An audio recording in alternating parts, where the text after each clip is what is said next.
अस्सलाम वालेकुम, आदाब। BBN न्यूज़ में आपका इस्तकबाल है। मैं हूं सानिया। अब आइए देखते हैं आज की हेडलाइंस। वरंगल में वज़ीर आला ने किया प्रतिमा मेडिकल कॉलेज का इफ्तिताह। कहा, मेडिकल तालीम के लिए तलबा को बाहर जाने की नौबत नहीं आएगी।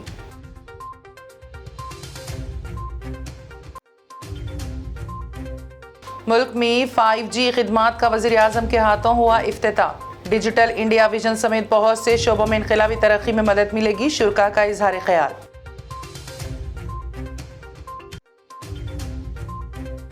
मौलाना भागवत को राष्ट्रपिता कहने वाले मौलाना उमैर इलियासी की हो रही है जमकर खींचाई। फोन कॉल्स पर लोग बना रहे हैं तनकीदों का निशाना।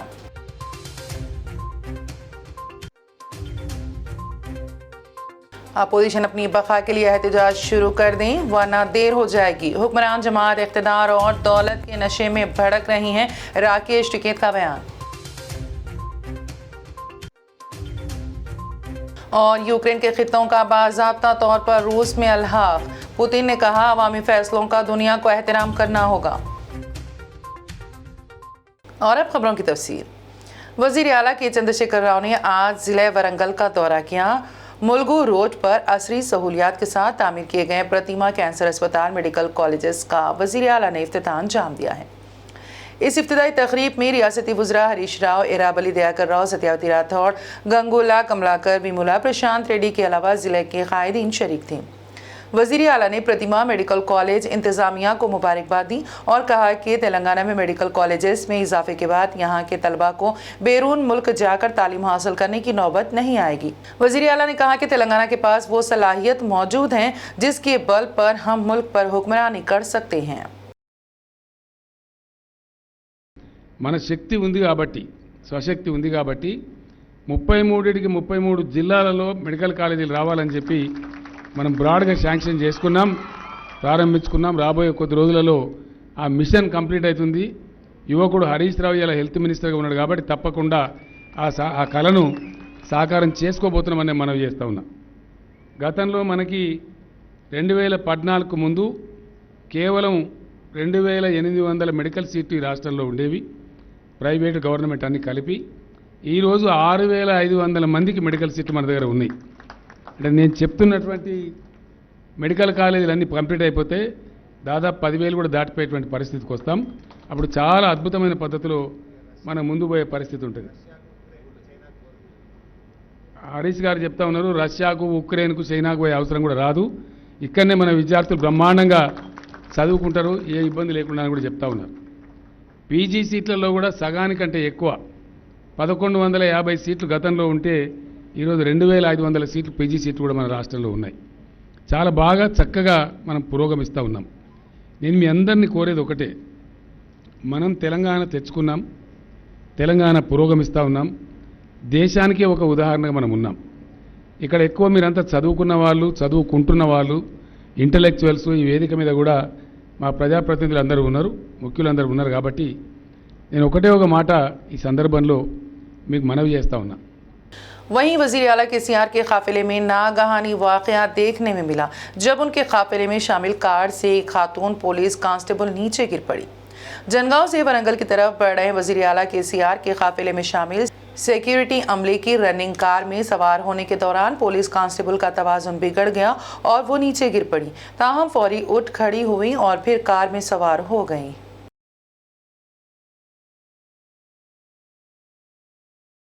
रियासती वज़ीर KTR ने मरकज़ी वज़ीर किशन रेड्डी की इन बातों को झूठ करार दिया जिसमें उन्होंने तेलंगाना के लिए 9 मेडिकल कॉलेजेस की मंजूरी का जिक्र किया था। KTR ने किशन रेड्डी की बातों को मज़ाक का खेस बताते हुए उसको मुस्तरद कर दिया। अपने ट्विटर में KTR ने लिखा कि बड़ी ही बेशर्मी के साथ किशन रेड्डी झूठ बोल रहे हैं और इस पर माफ़ी मांगने की भी उनमें हिम्मत नहीं होगी। KTR ने बयारम स्टील फैक्ट्री से मुतालिक भी किशन रेड्डी से सवाल किया कि कब तक इस मसले को टाला जाता रहेगा। उन्होंने तंज किया कि महज गुजरात की गुलामी के लिए झूठ के सहारे अपना सियासी वक्त गुजार रहे हैं। KTR ने पूछा कि जो वादे तेलंगाना आवाम से किए गए उनको पूरा करने में मरकजी हुकूमत क्यों हिचकिचा रही है। तेलंगाना के एसटी को मिलने वाले तहफ़्फ़ुज़ात 6% से बढ़ाकर 10% कर दिए गए हैं। इस सिलसिले में तेलंगाना हुकूमत की जानिब से कल रात ये जियो 33 जारी कर दिया गया है। एसटी तबके के लिए वज़ीर आला की जानिब से ये दशहरा का तोहफा समझा जा रहा है। इस जियो पर आज से ही अमलावरी होगी। क़बायलियों के तहफ़्फ़ुज़ात में इजाफे के लिए 6 साल कबल ही असेंबली में करारदाद मंजूर की गई थी। इस मामले में केसीआर ने मरकजी हुकूमत से भी तहफ़्फ़ुज़ात में इजाफे के लिए जोर दिया था, लेकिन मरकजी हुकूमत की जानिब से ताहाल कोई जवाब नहीं मिला। तेलंगाना रियासती chief secretary Somesh Kumar Kenya की दारुल हुकूमत नैरोबी में रवां महीने की 2 तारीख से 6 अक्टूबर तक होने वाले एक्रेसॉट के इजलास में शिरकत करेंगे। उनकी गैर मौजूदगी में हंगामी जिम्मेदारी municipal administration and urban development महकमे के स्पेशल सेक्रेटरी अरविंद कुमार संभालेंगे। ख़वातीन को खुद मुख्तार बनाने के हुकूमती इक़दामात के तहत उन्हें वसाइल फराहम किए जा रहे हैं। इसी के तहत कल रियासती वज़ीर ज़बीता इंदिरा रेड्डी के हाथों शी कैब गाड़ियों की तक़सीम अमल में आई। एससी कॉरपोरेशन की जानिब से ज़िले रंगारेड्डी और मेरचल की 23 मुंतखबा ख़वातीन कार ड्राइवर्स में ये गाड़ियाँ तक़सीम की गई हैं। इस मौके पर बात करते हुए सबिता ने कहा कि दलित तबके की बहबूद हुकूमत की अवलिन तरजीहात का हिस्सा है। उन्होंने बताया कि तेलंगाना में ख़वातीन के लिए कायम की गई शी टीम्स दीगर रियासतों के लिए भी मिसाली बनी हुई हैं।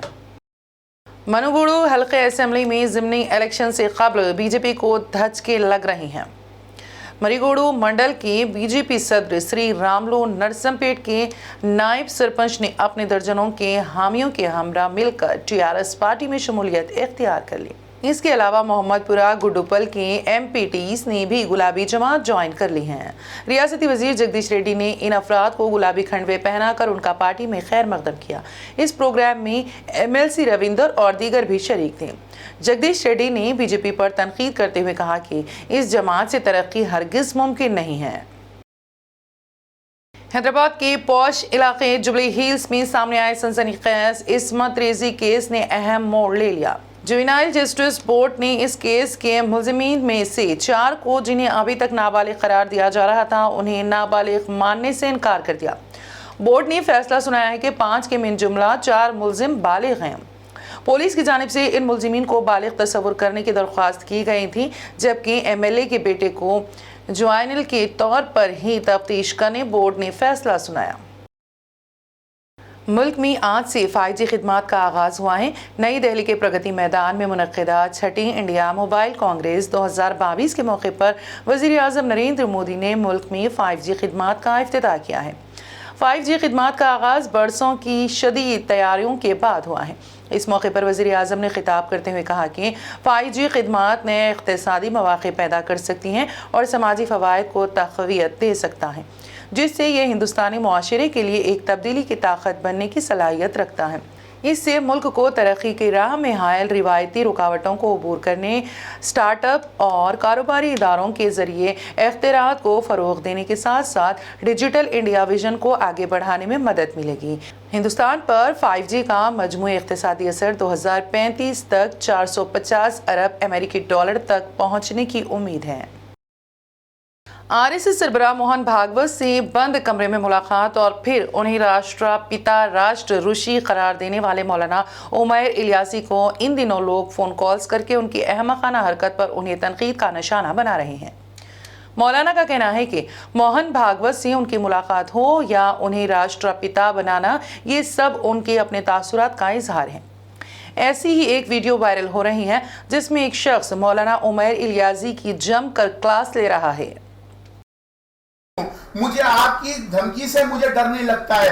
पहली बात तो ये है, आप सुनिए, मैं आपको बता रहा हूँ, सुनिए मेरी बात। और आपसे सर्टिफिकेट मुझे नहीं चाहिए कि मैं उनको राष्ट्रपिता बोलता हूँ। राष्ट्रपिता का मैंने उनको अपने भाव से दिया, मैंने राष्ट्र ऋषि उनको बोला, मैंने अपने इमाम हाउस में बुलाया, मैंने किसी का अपमान नहीं किया। मुझे आपसे सर्टिफिकेट नहीं चाहिए। आप सुनो, नहीं मेरे पीछे क्या होगी नहीं होगी, मुझे इन सब बात से डर नहीं लगता। ना मैं किसी के डर में आता हूं, ना मुझे किसी का थ्रेट है। नहीं मैं गुलाम हूं या मैं कुछ भी हूं, मैं आपसे डरने वाला नहीं हूं। मुझे देश भर से कुछ भी बोलो, नहीं मैं आपको बोल रहा हूं ना। आप मुझे फोन क्यों किया? आप क्या बता रहे हैं मुझे? आप मुझे क्या बताना चाहते हैं? आपका नाम क्या है? उनको बोलने दीजिए। राजनीतिक पूछा आपसे किस आधार पर उसको राष्ट्रपिता अरे राष्ट्रपिता बोल दिया तो बोल दिया, मैं वापस नहीं लूंगा अपने शब्द, बोला ना आपको मैंने। मैं आपसे पूछ के नहीं लिया था, आप मुझे क्या बताएंगे? ले लो, वापस ले लो। मैं शब्द वापस नहीं लूंगा, मैं अपने शब्द वापस नहीं लूंगा। तो कैसे इमामती कर सकोगे? अब मैं कैसे रहूंगा, कैसे नहीं रहूंगा, मुझे आपसे सर्टिफिकेट नहीं चाहिए। तुम आपके पीछे जो लोग नमाज पढ़ रहे हैं वो मैं डरने वाला नहीं हूं। मैंने आपसे बोल दिया ना कि मैंने राष्ट्रपिता बोला है, मैं वापस नहीं लूंगा शब्द। किसान तंजीमों के रहनुमा राकेश टिकैत, जिन्होंने मोदी हुकूमत की नाक में दम कर रखा है, अपने ताज़ा बयान में अपोजिशन जमातों को मशवरा दिया है कि वो मरकजी हुकूमत की पॉलिसियों और कार्रवाइयों के खिलाफ होश में आ जाएं, वरना काफ़ी देर हो जाएगी। उनका कहना था कि तमाम अपोजिशन जमातें सड़कों पर निकल आएं, वरना उनके एहतजाजियों और पार्टियों पर भी पाबंदियां नहीं लगेगी, इसकी कोई गारंटी नहीं। राकेश टिकैत का ये भी कहना था कि मुल्क में सिर्फ एक पार्टी बाकी रहे, इसके लिए पैसों के जरिए अपोजिशन को कमजोर किया जा रहा है और इख्तिदार का बेजा इस्तेमाल किया जा रहा है। गुजरात रियासत के सूरत शहर में एक एम्बुलेंस के जरिए मुंतकिल किए जा रहे 25 करोड़ रुपये पुलिस ने जब्त कर लिए। गुजरात पुलिस को मुसद्दक़ा इतलात मिली थी कि मुंबई से अहमदाबाद जाली नोटों को लेकर एक एम्बुलेंस रवाना हुआ, जिस पर पुलिस ने चेक पोस्ट लगाकर एम्बुलेंस को पकड़ा, जिसमें 6 संदूक रखे थे और उन संदूकों में 2-2 हज़ार रुपयों के बंडल जुमला 25 करोड़ रुपए मौजूद थे। लेकिन ये पूरी रकम जाली नोटों की थी, जिस पर रिजर्व बैंक की जगह रिवर्स बैंक लिखा हुआ था। पुलिस इस मामले की मजीद छानबीन कर रही है। यूक्रेन के 4 खित्तों में रेफरेंडम और नताइज के बाद रूस ने बाज़ाब्ता तौर पर यूक्रेन के 4 खित्तों को अपने मुल्क में जम करने का ऐलान किया है। जुमे को क्रेमलिन के सेनेट जॉर्ज हॉल में इन 4 खित्तों के रूसी हिमायत याफ्ता रहनुमाओं के साथ अलहाक के मुआहदे पर रूसी सदर व्लादिमीर पुतिन ने दस्तखत किए। रूस की सियासी अशराफिया की मौजूदगी में सदर पुतिन ने ऐलान किया कि ये खित्ते हमेशा के लिए रूस का हिस्सा रहेंगे। उन्होंने दावा किया कि खरसोन, जापोरेजिया, लुहांस्क और डोनेस्क में लोगों ने अपने लोगों और अपने वतन के साथ इंज़माम के लिए वोट दिया है। वहीं दूसरी जानिब यूक्रेन ने फौरी रद्द-ए-अमल में नेटो में शामिल होने के लिए एक नई कोशिश का आगाज़ कर दिया है, ताकि मुस्तक़बिल में मुल्क की हिफाजत की फ़ौजी ज़मानत मिल सके। और अब आखिर में एक नज़र हेडलाइंस पर। वरंगल में वज़ीर आला ने किया प्रतिमा मेडिकल कॉलेज का इफ्तिताह, कहा मेडिकल तालीम के लिए तलबा को बाहर जाने की नौबत नहीं आएगी।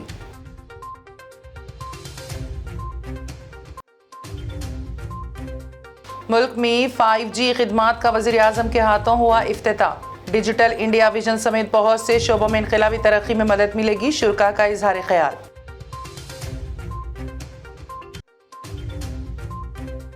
मौलाना भागवत को राष्ट्रपिता कहने वाले मौलाना उमैर इलियासी की हो रही है जमकर खींचाई। फोन कॉल्स पर लोग बना रहे हैं तनकीदों का निशाना।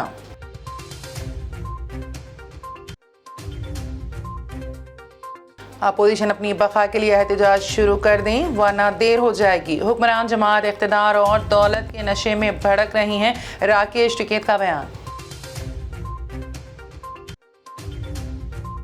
और यूक्रेन के खित्तों का बाज़ाब्ता तौर पर रूस में अलहाक, पुतिन ने कहा अवामी फैसलों का दुनिया को एहतराम करना होगा।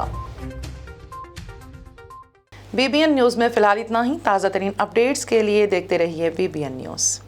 बीबीएन चैनल के व्यूअर्स के लिए एक अहम इत्तला। अब बीबीएन चैनल का टेलीकास्ट भारत भर में हो रहा है।